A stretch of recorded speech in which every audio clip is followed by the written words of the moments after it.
players is underway. 6. And in the bottom right, so far playing brilliantly, he is. I'm Ruin. Honda.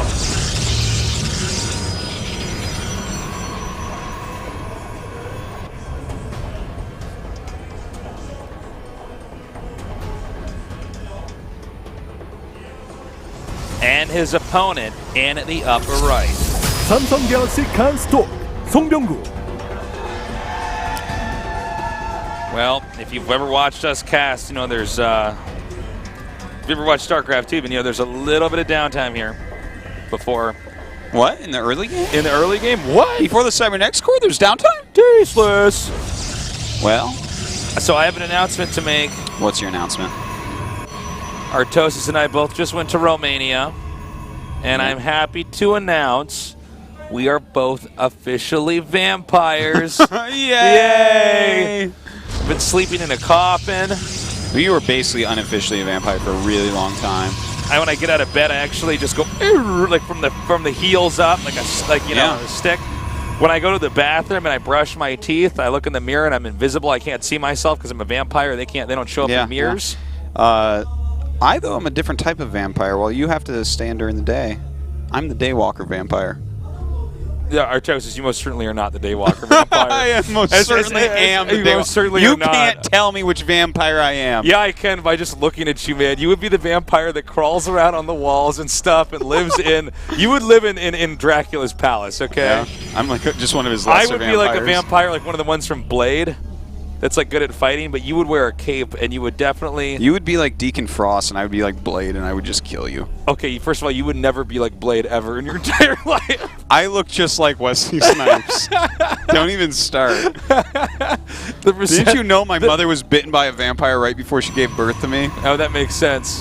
How do you think I know so much about StarCraft? Do you think that was a mistake? Because Artosis is going to go out in the sun, so he had to stay in at night playing StarCraft. All right, do we have a cybernetics score up? Yep, yeah, we do. Look at that. Those are stalkers. Mothership core's making. Typical PvP unit here. Yeah. Those are also probes. You see those a lot in Protoss games. Normally. Usually. So, still waiting to see which tech these guys are going to go for. Twilight Council. I think I'm trying to figure out. Yeah, Twilight Council here. There's I think we're going to get Twilight. Whoa, we got double Twilight Council. Yeah. Now we got to see if they're going to go Blink or for the Dark Shrine. I think we're going to see some blinkage. What I'm trying to figure out is if you were a vampire, Artosis, would you turn into a bat or not? Would you be like one of those kind of vampires? Because I'm thinking you might not. I wouldn't turn into a bat. I would turn into a flock of bats. I would burst into a flock of bats, and the thing is, all the flock of bats, like every bat would want to do something different, and they'd fly in different directions, and I would never come back Some of them like go in again. the ceiling fan. Some of them fly into the engine of an airplane, like, and you can't ever get my bats back together. I have tears in my eyes. This is so funny. You only do it once, and it's like, well, that's the bat that was Dan's right hand. It's gone now. If he ever came back together, he'd be missing all of his pieces. The thing is that some of the bats are really important, like the bat that was like part of my lungs. Like if that bat doesn't come out, like when I reform, I'm like, oh, back into bat mode, and they all fly off again.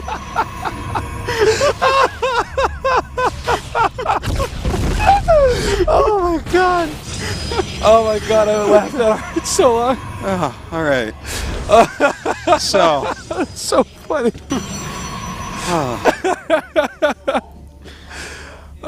Here we are, Tasteless. The game is picking up. Yes. They both have exactly the same stuff I guess still. we could talk about StarCraft now. So the Nexuses are blooming. Nexus blooming. Nexus is Blossom place. or whatever. Yeah. Stalker Blink is almost done. They both got robotics phase on the way. Yeah. We both have a very similar number of stalkers here. Actually, the Mothership Core. You really liked that joke. Yeah. You really liked it. There's so many funny things you can do with it. It's actually like really sad. Like, first time I do my, I'm like, oh yeah, I can fly there. I'll meet you there. Tastes like one bat gets there, just randomly by chance. Oh my god. Okay, so so far the builds have been pretty much mirrored here, except for the 2 sentries. Yeah, we're having Stork actually back up into some more defense, which is funny because he was the one in position for an attack. But looks like Ruin. I mean, I think we're just going to see Nexuses coming up here pretty soon.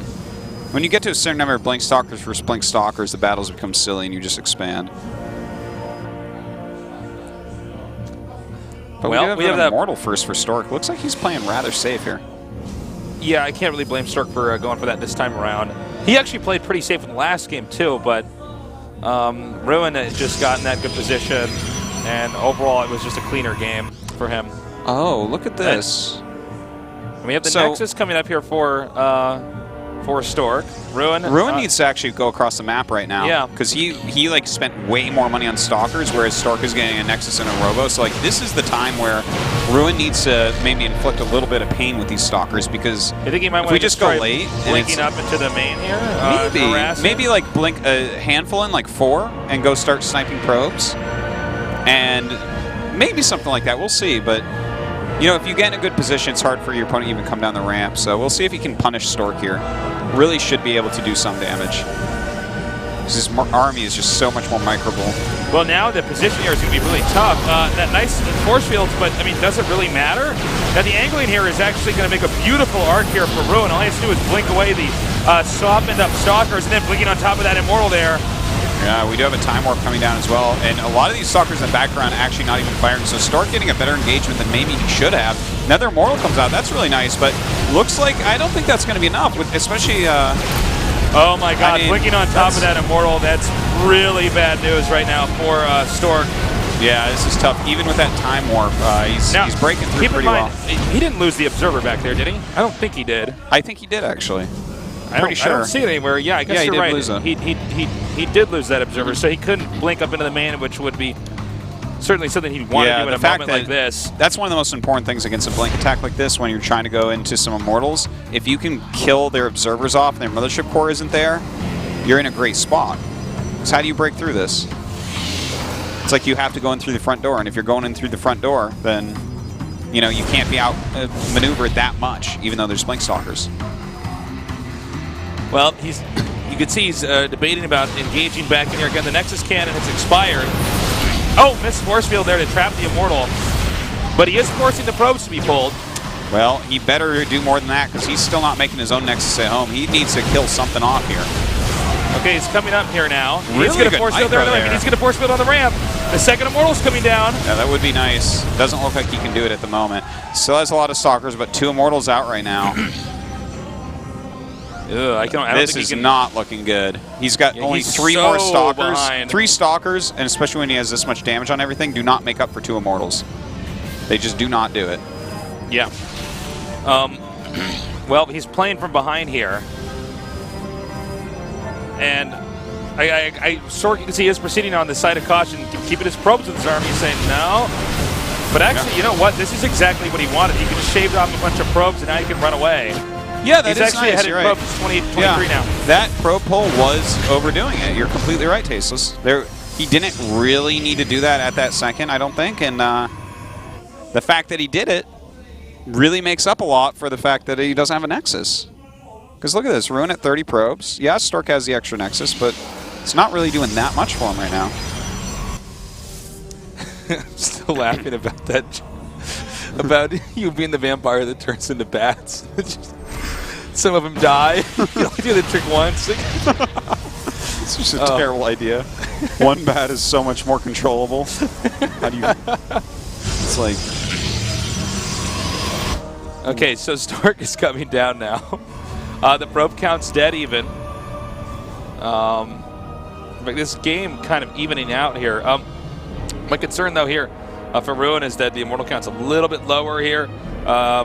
Stork's already moved on to, for instance, getting the +1 attack upgrade, whereas Ruin's Forge is behind. Well, who do you like here, as far as position goes? Because they have the same probe count, they have the same army count. Who do you? Who I are you like favoring? Stork's position right here. I mean, getting the +1 attack upgrade, his gateways are coming sooner. We did see Rowan win with the Colossus play last time, but And he is going for Colossus play again. yeah. Well, we'll see how Stork engages it. If he can get the right angle here. Excuse me. Yeah, I like. I think I like Stork's map, position. Yeah, the last map is a little bit different for how the Colossi can operate. That's true. Whereas this map, you can get a nice arc and can get a surround and can are much more easily counterattack if you want. So you got to bear that in mind. One thing I'm afraid of is Ruin might be able to pull Stork into a bad position once again, but that's true. We'll see on that. Yeah, it'll be up to whether or not Stork will. I doubt that Stork's allow gonna. Yeah, I think Stork will be much more careful against a Colossus type attack this time because, you know, you realized last game that Ruin is actually very competent with this. Really, you can't cut any corners here when you're fighting against Ruin.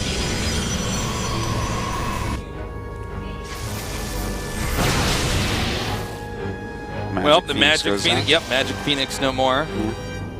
Hocus Pocus what, you know? Harry Potter and the Order of the Magic Phoenix, man. Oh, yeah, totally. It's a movie. You never watched the Harry Potter movies, did you? No, they're pretty bad, actually. The last two were okay. Okay, I saw the first two. Oh, no, the first couple are like kids' movies. But as it gets older, the themes become older as well. Oh, really? Yeah. Is that actually a factor? You just Yeah, no, it's a fact. The kids get older and the movies become darker and darker and people start to die and stuff, and it becomes like actual movies instead of just kids' movies where it's like, oh, chocolate frog! Oh, chocolate frog, oh my god! It was actually brilliant because the whole generation that like grew up with that, the books grew with them. Oh, that's cool. As they came out. Like, I never read the books either. You know that she's a billionaire, first billionaire author. You know, she wrote another book under a different pseudonym, and it got leaked. Oh wow! Yeah, like her lawyers leaked it so they could get paid girlfriend more. or something like that. Told a friend who told another friend, and then it got out. I think Stephen King did that as well. I would leak it if I was like a successful author. Just make sure it sells. I'm like, oh, I'm trying to hide books. Look at all my book writing passion. I don't want you to know this is me. I just want it to get out there on the merit of its own good writing. I don't want to make another $1 billion. It's a very clever move. I have to hand it to her. Wow. She's a devious one, that J.K. Rowling. We got the Twilight Council finishing up here for Rain. And the Colossi are just incrementing out slowly. Zealot Lake is coming up here with the Templar Archives. And really, when you have the Zealot Lakes and the Templar Archives, then you're ready for a late game. If you lose your entire army, you can remake the Zealots and the Templars and morph them into Archons. And that's the most easy way to replenish a high damage output army. Now, Ruin, is he going to try to take the third? Because like, I think he just put a pylon up down there, but a lot of times, obviously, first off, you have to take your third a little bit more slowly with the Colossus tech because you need to get more of a death ball up, whereas your opponent can kind of roll through you if you take it too quickly. But he might be going into a macro game with this, and if he does, that could give Stork some time to maybe get into some Tempest. Well, Stork's getting chased down, and that's a lot of damage on those Stalkers, by the way. Oh, that's bad news right there. Time Warp is like the most important part of this composition. The Time Warp is what slows things down so that a Colossus Ball can't just kite you all day and kill you off. It allows your Immortals to actually connect their shots. So that was like a gigantic mistake of Stork. He just got a lot of hits off on that army as it was running away. Yeah. So we have 3 Colossi up now, headed northbound, it looks like. We're going to have another gateway explosion here for Ruin. Ruin staying on 2 bases while Stork's on 3. This might be a very good opportunity here for Ruin to attack into his opponent. Stork scrambling right now, trying to get into a good position. I think he actually needs to move out. Oh god, his Archons need to get with the rest of his army. There we go. Well, let's see here. For army supply, we actually do have Stork in the lead, but not by a whole lot, by like 10 right now. He's got 2 more Immortals, he's got a couple more Archons, which is nice. The thing is, he needs a nice spread here, and he doesn't have Time Warp. And I'm not joking when I say Time Warp is so important. Look at this kiting. Look at him kite back. How much are the Immortals hitting? Not at all? Yeah, exactly. And really the Colossi are just shredding up this army. More Zealots being warped in over here at the front. A blink in on top of those Colossi, but 3 still remain. Ruin microing them back, keeping 2 alive at the moment. And, well, these Colossi actually getting hit by the Immortals finally, but some Zealots do get warped in here from Stork. Well, you know, Stork did just have a larger army number there. For a second, I was having a hard time telling whose Archons those were. Those were Storks, so he did drive it back. And that's it, GG. We're going to go on to game number 3. Sick. Well done by Stork. Much better done that time, especially since he didn't have a time warp, which is very, very important. But you know what? You got some good service area. Ruin didn't take the battle in the right place. And with a death ball, you really want to be in like a more skinny area where your opponent can't get huge surface area like we just saw. Nicely done by Stork. Yeah. Very exciting to see him playing this well in a group that's this hard, really. Yeah. It is a tough one.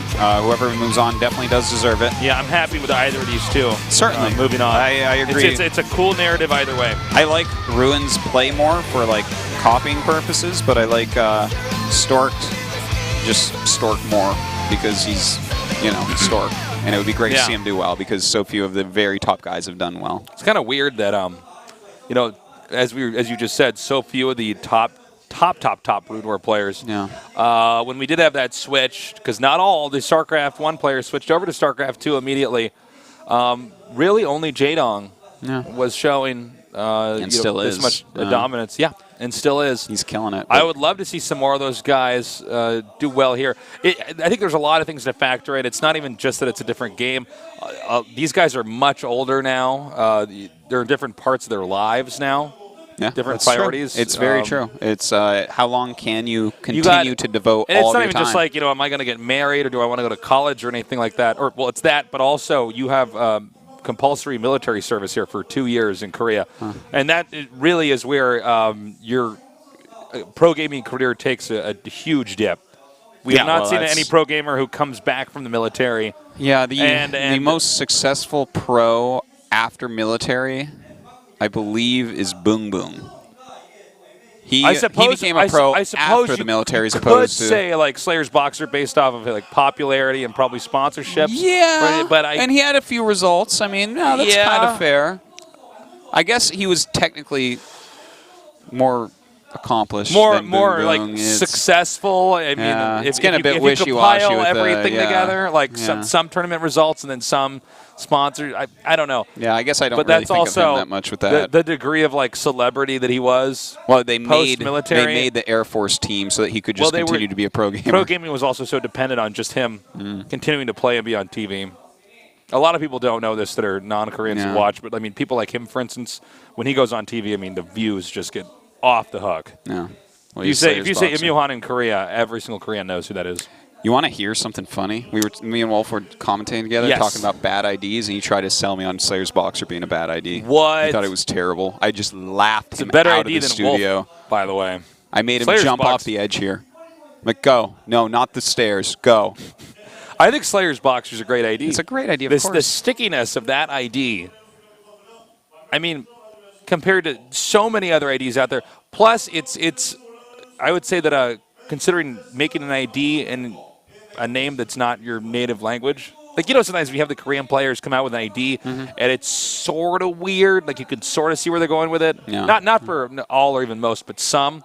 It kind of comes out funky, like Seed. Hope Torture. Oh, God. Hope Torture is the worst idea, especially when they interviewed him, and they're like, why'd you name that? And he's like, I want to torture them by giving them hope. And I'm like, we're finished here. Is there any ID worse than Hope Torture? No. What's number 2 on bad IDs? It's a far second, so it doesn't even matter, I think. Is it LZ Gamer? Fabutaste. Oh, LZ Gamer's pretty bad. Fabutaste, my new ID. Fabutaste. I don't know if you guys were there, but I've changed my... I'm pulling a Snoop Lion here. I'm now Fabutaste. Rightfully so. That's me and Snoop Lion. Is he now called Snoop Lion, or is he Snoopzilla? Snoopzilla, what? I think he changed his ID to Snoopzilla. I don't think he did. I think he said. Somebody let me know. I thought he was Snoop Lion's now Snoopzilla. I would be pretty surprised about that. Well, I guess I shouldn't be, but like, that's a pretty bad ID, right? Snoopzilla? Yeah. That's not that bad. It's better than Snoop Lion. I guess all of them sound a little bit silly. Yeah. I think pro gamers are better at making IDs than rappers are. Think so? I'd say so. I think Tupac's a cool ID. What does that mean, though? What is Tupac? What is it, Tupac? How would I know? Maybe he's trying to spell